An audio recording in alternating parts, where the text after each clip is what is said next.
If you've been looking for a small screen that would be perfect for portable gaming, small modding projects on an arcade, or even a little pinball machine as a mini secondary screen for a PC, or even to create a small all-in-one PC, then you should check out the new CrowVision from Crow 11.6-inch IPS touchscreen.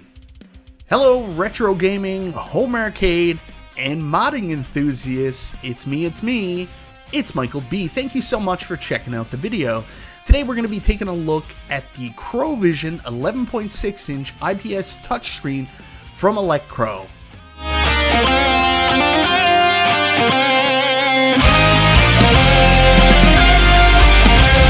So that's right guys, in today's video we're going to be taking a look at the 11.6-inch IPS touchscreen CrowVision from Crow. Now this is not a product I would typically look at, but the people at Crow reached out to me and said, hey, do you want to check out our device? We'll send one out to you. Thank you very much for sending this product out for review. Of course, I can think of a million uses of a miniature screen like this, and I want to share them here with you today. But before we get into that, I want to say thank you so much everybody for checking out the video.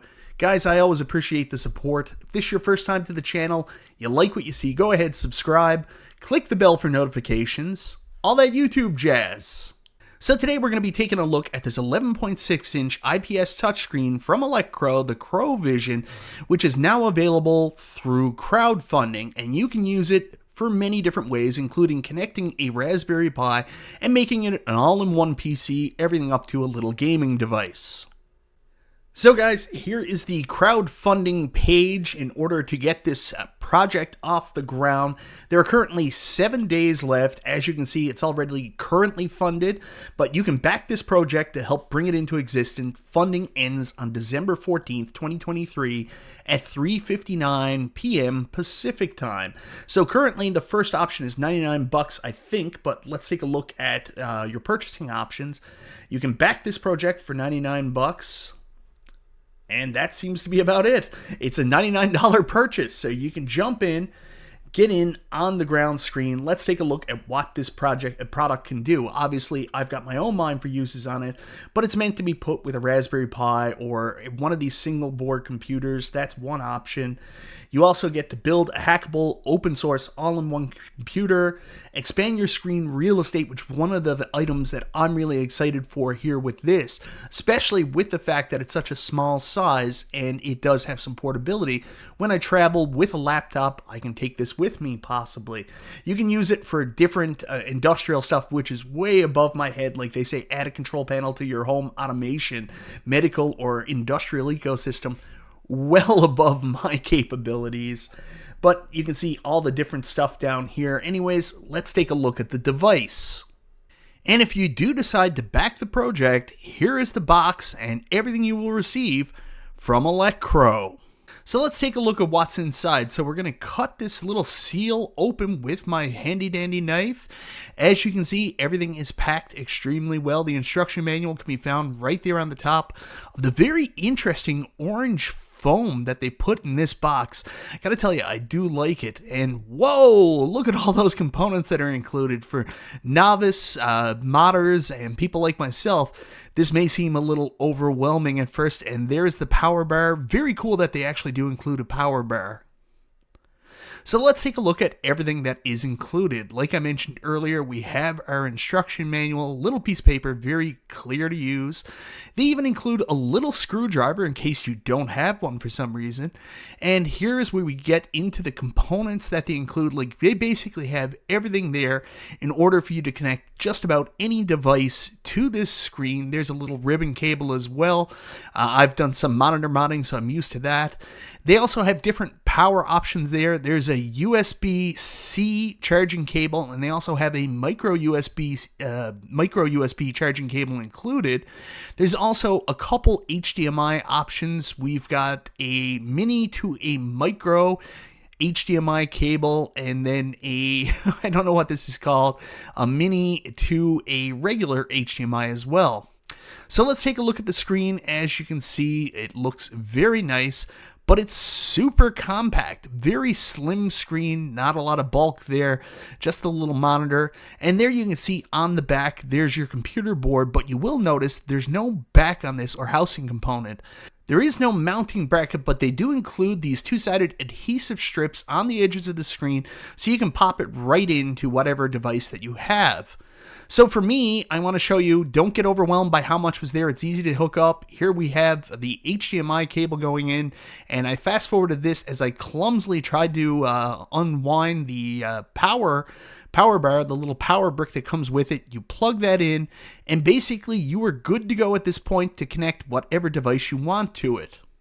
So the first thing I tested out was the SNES Classic. I plugged it in. Keep in mind, there is no sound on the monitor. You will have to provide external speakers to hear that, but I have it plugged in, and I have to say it looks really good. The game's played extremely well. I didn't notice any slowdown, any latency from the screen. It performed very well. The monitor was bright. The colors were vibrant. Everything looked really good while I was playing some Super Nintendo. I actually played one of my very favorite Castlevania 4, Super Castlevania, and I have to say I really enjoyed it on the small screen. This is definitely going to be a good option to take with me if I want to do some portable gaming on the go. Next, I hooked up my Steam Deck, my docked Steam Deck, to check out how the functionality worked, and everything looked really good on the screen. The first game I played was, in fact, Sonic Racing Transformed, and it performed beautifully. As you can see, again, colors were extremely vibrant, screen looked great, all the graphics looked like they should. I was very happy with the performance. The only thing I did notice is it looked to be almost letterboxed here on the screen. I then tried another game, which was Crisis Core Reunion, which I just recently picked up, Final Fantasy VII. Big fan, and that looked extremely good, but it did have the exact same screen orientation coming from the Steam Deck. Last but not least, I did want to check out some pinball, and if I had more time, I would have actually set this up in vertical orientation and checked out cabinet mode, well, cabinet mode like on it, but I did play some Pinball M, which does work on Steam Deck, and that ran really well. But here's the thing I really intend to use this device for. I think the best use for me personally is as a portable secondary screen with my laptop. I do a lot of traveling, and sometimes I try to stream, and it's almost impossible to do from one screen. So this is going to be a great option to set up as a backup.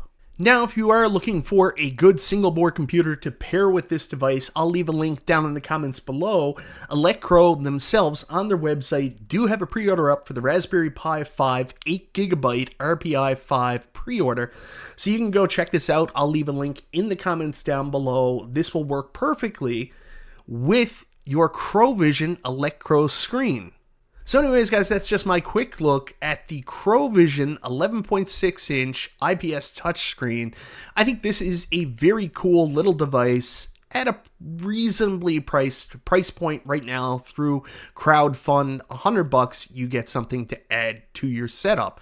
Especially if you're the kind of person like me, you travel, you want to have setup for streaming, and you want to expand your real estate. Using it as a secondary screen looks like it might be the primary function for me personally. I think that's what I'd use it for. Heck, I might even add it to this setup because I don't have that much desk space. I've got a huge 32-inch monitor, and I've got a 24-inch monitor kind of, grappling for space on the desk. Maybe I can replace that with this little IPS touchscreen, and that would be a better fit for me. The other cool option, of course, is using this for some kind of mini PC build, if that's what you're interested in, but especially for gaming, because you can hook mini systems up to it. It's great for a little portable screen. Say I want to take my NES Classic or SNES Classic or any single board computer with me and set it up so I can play video games while I'm out somewhere. It's the perfect size to do that, in my opinion, while getting some really good real estate still on the screen. The other thing, which is a little bit above my capabilities, as I'm sure you've seen from my previous modding attempts, is using this to possibly build some kind of little gaming setup, like a little arcade, or specifically some kind of little mini pin. I think this screen would be great for that. Anyways, guys, let me know in the comments down below, what do you think of the CrowVision, this 11.6-inch IPS Touchscreen. Is this something you're interested in? If so, remember, 7 days left to back it on crowdfund. Find a link in the description down below. Once again, thank you so very much for watching. This is Michael B. the Game Genie, and I'll talk to you next time.